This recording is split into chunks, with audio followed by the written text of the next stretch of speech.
ଯାହାର ଆରମ୍ଭ ଏକ ଆଶ୍ଚର୍ଯ୍ୟଜନକ ଭାବେ ଆଧୁନିକ ସମସ୍ୟାରୁ ହେଉଛି।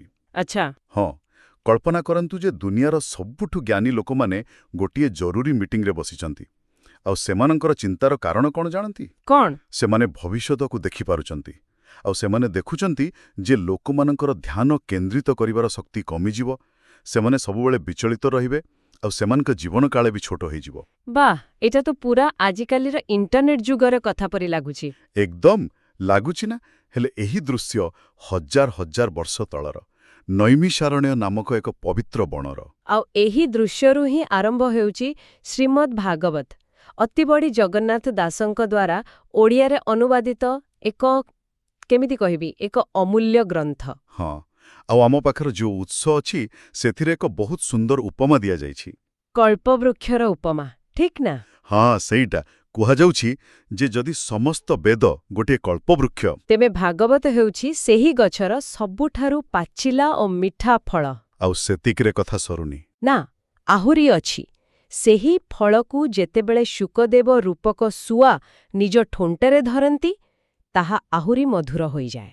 ବାଃ, ତେବେ ଆଜି ଆମେ ସେହି ଫଳର ସ୍ୱାଦ ଟିକେ ଚାଖିବାକୁ ଚେଷ୍ଟା କରିବା। ନିଶ୍ଚୟ।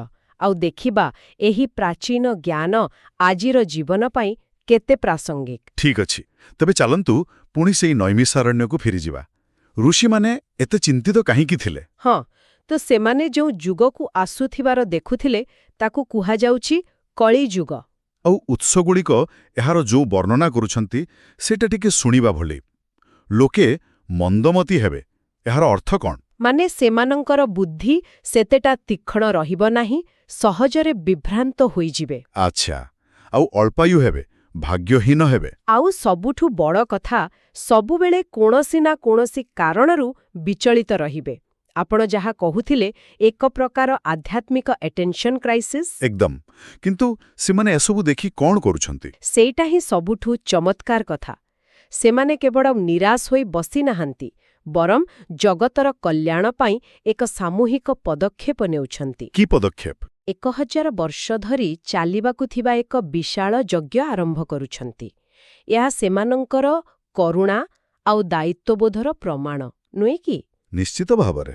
ଆଉ ଠିକ୍ ଏହି ସମୟରେ ଯେତେବେଳେ ସେମାନେ ଏକ ସମାଧାନ ଖୋଜୁଛନ୍ତି, ସେଠାରେ ଆସି ପହଞ୍ଚୁଛନ୍ତି ସୂତମୁନି। ଯିଏକି ବେଦବ୍ୟାସଙ୍କଠାରୁ ସିଧାସଳଖ ସବୁ ଶୁଣିଛନ୍ତି। ହଁ, ତାଙ୍କ ଜ୍ଞାନର ଏକ ଚଳନ୍ତି ଏନସାଇକ୍ଲୋପେଡିଆ କହିଲା ବି ଭୁଲ ହବନି। ଆଉ ଋଷିମାନେ ଏହି ସୁଯୋଗକୁ ଆଦୌ ହାତଛଡ଼ା କରୁନାହାନ୍ତି। ଏଠାରେ ମୋତେ ଗୋଟେ କଥା ବହୁତ ମଜାଦାର ଲାଗିଲା। କୋଉ କଥା? ସେମାନେ କୌଣସି ଜଟିଳ ପୂଜାବିଧି କିମ୍ବା କଠିନ ଦାର୍ଶନିକ ତତ୍ତ୍ୱ ବିଷୟରେ ପଚାରୁନାହାନ୍ତି। ଠିକ୍ କହିଲେ। ସେମାନେ ଜାଣନ୍ତି ଯେ ଯେଉଁ ଯୁଗ ଆସୁଛି ସେଠି ଲୋକଙ୍କ ପାଖରେ ଏତେ ସମୟ, ଧୈର୍ଯ୍ୟ କି ବୁଦ୍ଧି ନଥିବ। ତେଣୁ ସେମାନେ ସିଧା ପଚାରୁଛନ୍ତି ସବୁ ଶାସ୍ତ୍ରର ସାର କ'ଣ? ମାନେ ଏକ ପ୍ରକାର ଆଧ୍ୟାତ୍ମିକ ସର୍ଟକଟ୍ ଖୋଜୁଛନ୍ତି। ହଁ, ଯାହା ସମସ୍ତଙ୍କ ପାଇଁ କାମ ଦେବ।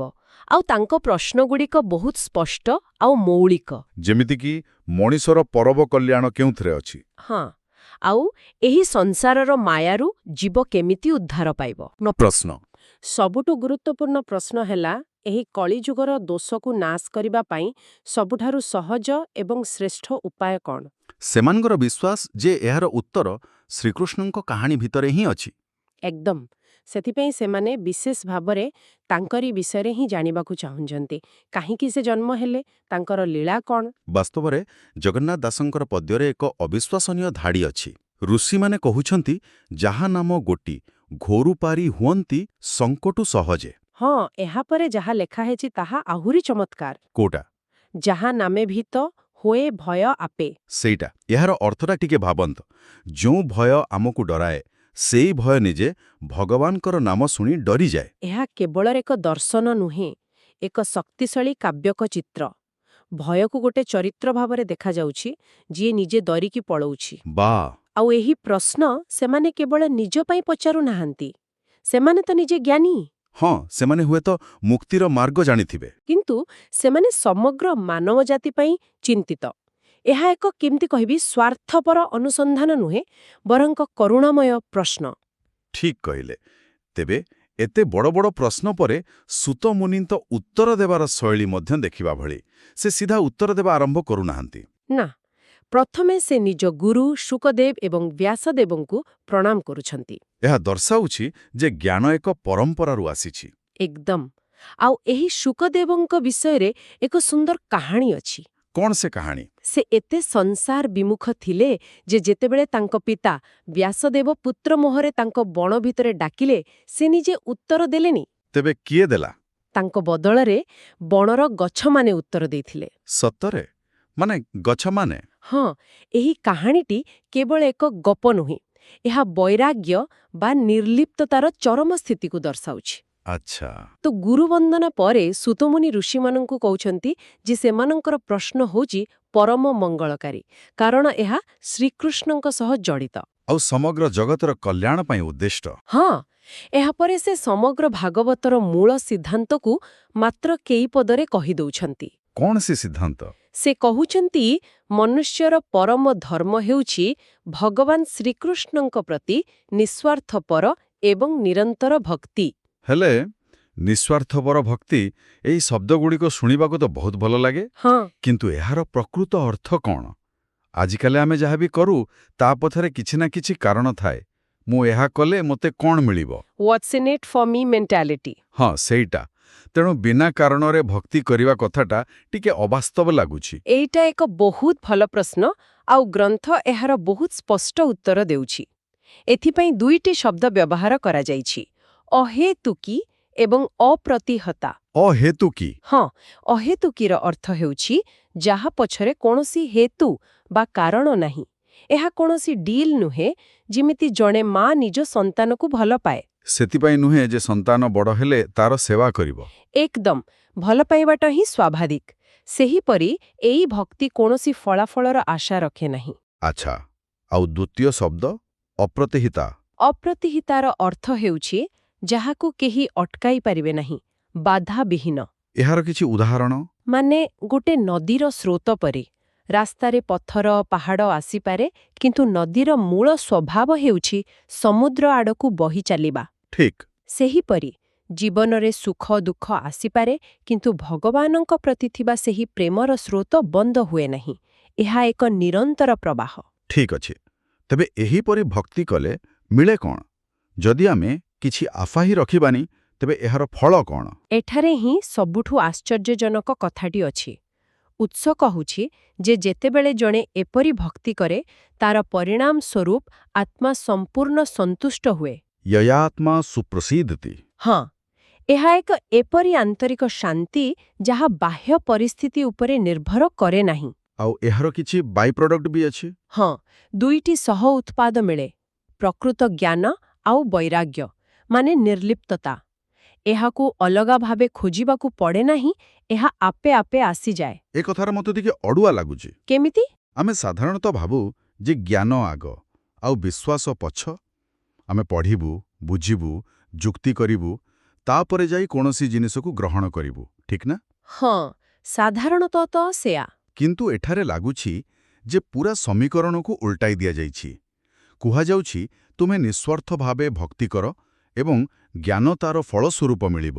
ଏହା କିପରି ସମ୍ଭବ? ଠିକ୍, ଏଇଠାରେ ହିଁ ଭାଗବତର ଦର୍ଶନ ଅନ୍ୟମାନଙ୍କଠାରୁ ଅଲଗା। ଏହା କହୁଛି ଯେ ଆମର ବୁଦ୍ଧି ଏବଂ ଇନ୍ଦ୍ରିୟ ସୀମିତ। ମାନେ ଆମେ କେବଳ ସେତିକି ଜାଣିପାରିବା ଯେତିକି ଆମର ଇନ୍ଦ୍ରିୟ ଧରିପାରିବ। ଏକଦମ। କିନ୍ତୁ ଯେତେବେଳେ ହୃଦୟ ଭକ୍ତିରେ ନିର୍ମଳ ହୋଇଯାଏ, ସେତେବେଳେ ପରମ ସତ୍ୟ ନିଜେ ସେହି ହୃଦୟରେ ପ୍ରକାଶିତ ହୁଏ। ଓହୋ। ଜ୍ଞାନକୁ ବାହାରୁ ଆଣିବାକୁ ପଡ଼େ ନାହିଁ, ତାହା ଭିତରୁ ହିଁ ଉଦୟ ହୁଏ। ଏହା ଏକ ଅନୁଭବର ବିଷୟ, କେବଳ ବୌଦ୍ଧିକ ବ୍ୟାୟାମ ନୁହେଁ। ବାଃ, ଏହା ଏକ ଶକ୍ତିଶାଳୀ ଚିନ୍ତାଧାରା। ହେଲେ ଏହାପରେ ଔଷଧରେ ଏକ କଡ଼ା ସମାଲୋଚନା ମଧ୍ୟ ଅଛି। ହଁ, ଶ୍ରମ ହିଁ କେବଲମ୍। ସେଇଟା କୁହାଯାଉଛି ଯେ ଯେଉଁ କାମ ଭଗବାନଙ୍କ ପ୍ରତି ପ୍ରେମ ସୃଷ୍ଟି କରେ ନାହିଁ, ତାହା କେବଳ ଏକ ନିରର୍ଥକ ପରିଶ୍ରମ। ଏହା ଟିକେ କଠୋର ଶୁଭାଯାଉଛି। ଆଚ୍ଛା। ମାନେ ଜଣେ ଡାକ୍ତର ରୋଗୀ ସେବା କରୁଛି, ଜଣେ ବୈଜ୍ଞାନିକ ଗବେଷଣା କରୁଛି। ଯଦି ସେମାନେ ଆଧ୍ୟାତ୍ମିକ ଭାବନା ରଖୁନାହାନ୍ତି, ତେବେ କ'ଣ ସେମାନଙ୍କର ସବୁ କାମ ବୃଥା? ନା ନା, ସେମିତି ନୁହେଁ। ଏହାକୁ ଶବ୍ଦାର୍ଥରେ ନେଲେ ଭୁଲ ହେବ। ଏଠାରେ ଉଦ୍ଦେଶ୍ୟ କାର୍ଯ୍ୟକୁ ସମାଲୋଚନା କରିବା ନୁହେଁ, ବରଂ କାର୍ଯ୍ୟ ପଛରେ ଥିବା ଚେତନାକୁ ପ୍ରଶ୍ନ କରିବା। ଏକଦମ। ଗ୍ରନ୍ଥ କହୁଛି ଯେ ମଣିଷ ଜୀବନର ମୂଳ ଉଦ୍ଦେଶ୍ୟ କେବଳ ଅର୍ଥ କମାଇବା କିମ୍ବା ଇନ୍ଦ୍ରିୟ ସୁଖଭୋଗ କରିବା ନୁହେଁ। ଆଚ୍ଛା, ଯଦି ଜଣେ ଡାକ୍ତର କେବଳ ଟଙ୍କା ପାଇଁ କାମ କରୁଛି, ତେବେ ତାହା ଗୋଟିଏ ସ୍ତରର କର୍ମ। କିନ୍ତୁ ଯଦି ସେ ପ୍ରତ୍ୟେକ ରୋଗୀଙ୍କୁ ଭଗବାନଙ୍କ ଅଂଶ ଭାବି ସେବା କରୁଛି, ତେବେ ସେହି ସମାନ କାର୍ଯ୍ୟ ଭକ୍ତିରେ ପରିଣତ ହୋଇଯାଏ। ମାନେ ପ୍ରଶ୍ନଟି କ'ଣ କରୁଛ ନୁହେଁ, ବରଂ କାହିଁକି କରୁଛ? ଠିକ୍ ସେଇଆ। ଆମ ଜୀବନର ଚରମ ଲକ୍ଷ୍ୟ କ'ଣ ହେବା ଉଚିତ, ଏହା ତା ଉପରେ ଏକ ମୌଳିକ ପ୍ରଶ୍ନ। ତେବେ ପ୍ରକୃତ ଉଦ୍ଦେଶ୍ୟ କ'ଣ? ଉତ୍ସ କହୁଛି, ଜୀବନର ପ୍ରକୃତ ଉଦ୍ଦେଶ୍ୟ ହେଉଛି ତତ୍ତ୍ୱ ଜିଜ୍ଞାସା। ଏହା ଏକ ବହୁତ ଗଭୀର ଶବ୍ଦ। ତତ୍ତ୍ୱ ଜିଜ୍ଞାସା ଥର ଏହାର ଅର୍ଥ ହେଉଛି ପରମ ସତ୍ୟକୁ ଜାଣିବା ପାଇଁ ଆନ୍ତରିକ ଇଚ୍ଛା ବା ଅନୁସନ୍ଧାନ। ଆମର ସବୁ କାମ, ସବୁ ଧର୍ମ, ସବୁ ଉପାର୍ଜନ ଯଦି ଏହି ତତ୍ତ୍ୱ ଜିଜ୍ଞାସା ଦିଗରେ ଆମକୁ ଆଗକୁ ନେଉନାହିଁ, ତେବେ ତାହା ଆମକୁ ସଂସାରରେ ବାନ୍ଧି ରଖିବ। ଆଉ ଏହି ତତ୍ତ୍ୱକୁ ଜାଣିବାର ଉପାୟ କ'ଣ? ଉପାୟ ହେଉଛି ଶ୍ରଦ୍ଧା ଏବଂ ଭକ୍ତିର ସହ ତାଙ୍କ କଥା ଶୁଣିବା, କୀର୍ତ୍ତନ କରିବା ଏବଂ ସ୍ମରଣ କରିବା। ଏହା ହିଁ ସର୍ବୋତ୍ତମ ମାର୍ଗ ବୋଲି କୁହାଯାଇଛି। ତେବେ ଯଦି ଆମେ ଏହି ପୂରା ଆଲୋଚନାକୁ ସଂକ୍ଷେପରେ ଦେଖିବା, ଏକ ଅଦ୍ଭୁତ ଚିତ୍ର ସାମ୍ନାକୁ ଆସୁଛି। କିପରି? ଗୋଟିଏ ପଟେ ଏକ ଭୟଙ୍କର ଯୁଗର ଭବିଷ୍ୟବାଣୀ ଅଛି, ଯେଉଁଠି ମଣିଷ ଦୁର୍ବଳ, ବିଚଳିତ ଏବଂ ଦ୍ୱନ୍ଦ୍ୱଗ୍ରସ୍ତ। ଏହି ଚିତ୍ର ଆଜିର ଦୁନିଆ ସହ ବହୁତ ମେଳ ଖାଉଛି, ନୁହେଁ କି? ହଁ, ବହୁତ। ଆଉ ଅନ୍ୟପଟେ? ଅନ୍ୟପଟେ କିଛି ମହାଜ୍ଞାନୀ ଋଷି ଏହି ସମସ୍ୟାର ସମାଧାନ ପାଇଁ ଏକାଠି ହୋଇଛନ୍ତି, ଆଉ ସେମାନେ ଏକ ସରଳ, ସିଧାସଳଖ ରାସ୍ତା ଖୋଜୁଛନ୍ତି। ଏବଂ ସେମାନଙ୍କୁ ଉତ୍ତର ମିଳୁଛି। ଉତ୍ତର ହେଉଛି ଏହି ଜଟିଳ ଯୁଗର ସବୁଠାରୁ ସରଳ ଏବଂ ଶକ୍ତିଶାଳୀ ସମାଧାନ ହେଉଛି ଭଗବାନଙ୍କ କଥା, ତାଙ୍କର ଲୀଳା ଏବଂ ତାଙ୍କ ନାମ। କୌଣସି ଜଟିଳ ଯୋଗ ଧ୍ୟାନ କିମ୍ବା କଠୋର ତପସ୍ୟା ନୁହେଁ। ନା, କେବଳ ଶୁଣିବା ଏବଂ କହିବା ମାଧ୍ୟମରେ ହୃଦୟକୁ ପରିଷ୍କାର କରିବା। ଏହା ଏକ ପ୍ରେମର ମାର୍ଗ, ଯାହା ସମସ୍ତଙ୍କ ପାଇଁ ଖୋଲା ଅଛି। ଆଉ ସବୁଠୁ ଗୁରୁତ୍ୱପୂର୍ଣ୍ଣ କଥା ହେଲା, ଏହି ସମଗ୍ର ଜ୍ଞାନର ଆରମ୍ଭ କେଉଁଠୁ ହୋଇଛି? ହଁ, କୌଣସି ଆଦେଶରୁ ନୁହେଁ, ବରଂ ମାନବ କଲ୍ୟାଣ ପାଇଁ କରାଯାଇଥିବା କିଛି ଆନ୍ତରିକ ପ୍ରଶ୍ନରୁ। ଏହା ଦର୍ଶାଉଛି ଯେ ଆଧ୍ୟାତ୍ମିକତାର ଆରମ୍ଭ ଜିଜ୍ଞାସାରୁ ହୁଏ, ଅନ୍ଧବିଶ୍ୱାସରୁ ନୁହେଁ। ଠିକ୍ କହିଲେ। ଏହା ଆମକୁ ଏକ ଚିନ୍ତନୀୟ ପ୍ରଶ୍ନ ପାଖରେ ଛାଡ଼ି ଯାଉଛି।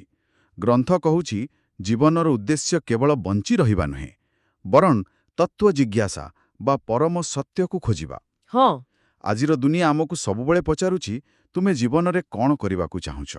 କିନ୍ତୁ ବୋଧହୁଏ ଏହି ଉତ୍ସ ଆମକୁ ଏକ ଅଲଗା ପ୍ରଶ୍ନ ପଚାରିବାକୁ ପ୍ରେରଣା ଦେଉଛି। ତୁମେ ପ୍ରକୃତରେ କେଉଁ ସତ୍ୟ ବିଷୟରେ ଜାଣିବାକୁ ଆଗ୍ରହୀ? ବାଃ, ବହୁତ ଗଭୀର କଥା। ଆମ ଦୈନନ୍ଦିନ ଜୀବନର ବ୍ୟସ୍ତତା ଭିତରେ ସେହି ଗଭୀର ଜିଜ୍ଞାସାକୁ ଖୋଜି ବାହାର କରିବା ହୁଏତ ଆଜିର ସବୁଠାରୁ ବଡ଼ ଆହ୍ୱାନ।